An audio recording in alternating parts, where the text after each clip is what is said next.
right, guys, our favorite, if I could talk, time of the week again, when we get to answer your questions. All right, Saagar, what do we have up first? Okay. I'm nailing this segment so far. John Schroff. The effect of inflation on the rich. I've enjoyed hearing your thoughts on inflation. For the working class, inflation means higher costs in day-to-day life. How do you think the rich think about inflation? So it depends. And this is actually why a lot of rich people themselves talk a lot about inflation, and they talk about how much they hate the Federal Reserve, is because they think of something called asset price inflation. Really what that means is that their assets get bigger relative to inflation for wages. So what that means is like the stock market, all of that. In terms of how rich people think about inflation, a lot of them are fear-mongering over it because at the end of the day, Krystal, what do they want more than anything? Higher interest rates. Interest rates and the experience that the rich have and their ability to borrow debt and more plays a lot into this. There are some excellent guys out there who talk a lot about this. Joe Weisenthal is a friend of mine over at Bloomberg. He's gone on a whole debunking of asset price inflation and more. I recommend that you guys go and read that. Sounds like a good advice. All right, second question we've got Darian Blanchard. Biden's impact on Delta variant spread. So a while ago, while you both were still on Rising, you talked about how Biden's inability to waive patent protections on vaccine production could result in a variant making its way to the U.S. or another country and extending the pandemic. What are your thoughts on this? And are we now past the point of eliminating COVID altogether? I don't know how realistic it was ever to think that COVID would be completely eliminated. Yes. I think, we'll have some level of circulation for a long time. I think it's going to be in perpetuity, pretty much. But yeah, it's a great point, and one that we need to keep our eye on the ball with is like, they're floating mask mandates and vaccine mandates and all this stuff. Like, the most important thing you could do in terms of if you're worried about variants is to force the patent protection to be lifted so that more people around the world can get the vaccine so that you have less spread, so that you have less chance for a new variant to develop. So look, the concern over like we could get another variant and it could have characteristics that make it even worse or that jump the vaccines or whatever, that's a real thing to be concerned about.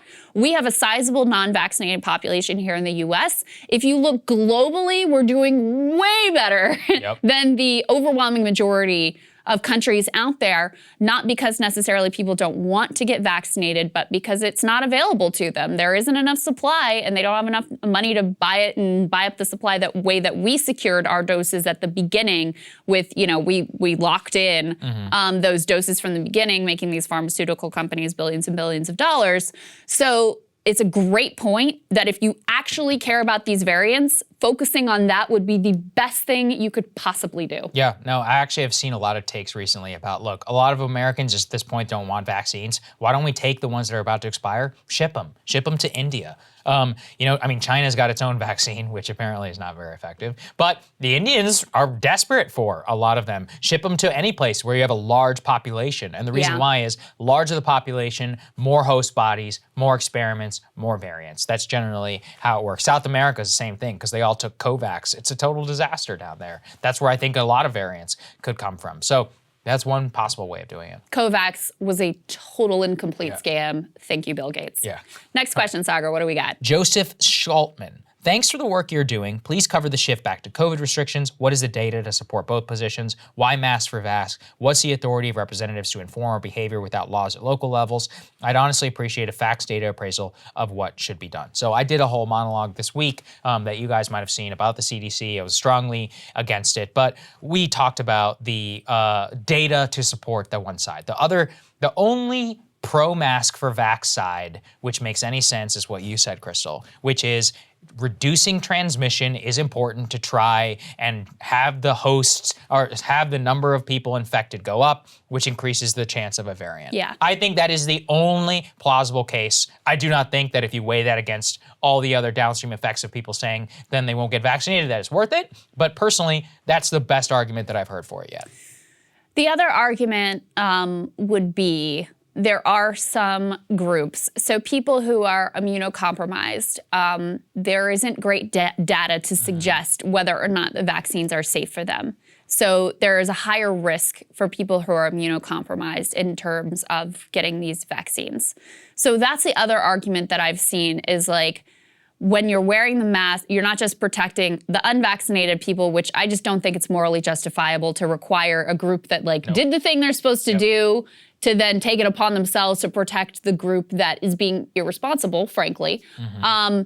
I would buy it more if you really had an issue with people who were immunocompromised and there was a problem there. I would definitely buy it if we had a variant or data showing that children were more vulnerable because obviously they can't get vaccinated yet. So that would change my position entirely. But based on where we are, based on in the US, the availability of the vaccine, I think that, you have to make it at this point where it's a personal choice whether you're going to wear a mask or not. If you want to be that good person who's protecting the people who didn't get the vaccine, then be that person. Right. Otherwise, don't. Right. All right. So Alex Fish, hey guys, with so much distrust in the news media, I was wondering which media sources you get your news from, who you think is the most reliable, keep up the good work. The real thing is that to have a very wide variety of news. So if you want just straight news, I read the wires like AP and Reuters, which is like President Biden said X. For some reporting, which I know is going to come with a slant, I read the New York Times. I also read some of my former colleagues at the Daily Caller or at Mediaite or any of these other places in order to watch stories that the mainstream media isn't covering. I really think what it comes down to is read everything. And I know that's frustrating and annoying, but there isn't just a single source that you should be consuming news from, including us. You should always be looking at everything. See who we have on the show. I mean, we always bring you people who we think are trustworthy. They may not always be right, but we think they're approaching things in an honest way. They're focused on issues that are actually important. They're not just doing partisan cheerleading. So the best way to know what we're looking at is by the things that we're citing on the show and the people that we're having on the show. That's right. All right, last, Ray Hua Wu. Name for the fan base. Does there yet exist a name for the fan base of the show? I think we're going with Breakers. I like Breakers. I like BP Army because I'm a BTS fan. For everybody else, look, you guys name yourself. BP Army is good. Yeah, it's not really. It's really up to you guys to figure out what you like. But I guess I would say Breakers is what I lean towards, and I think what I've used before. So I like Breakers. We'll go with that, unless you guys have better ideas. There we go. All right. Thanks for watching, guys. Enjoy the weekend. See you soon.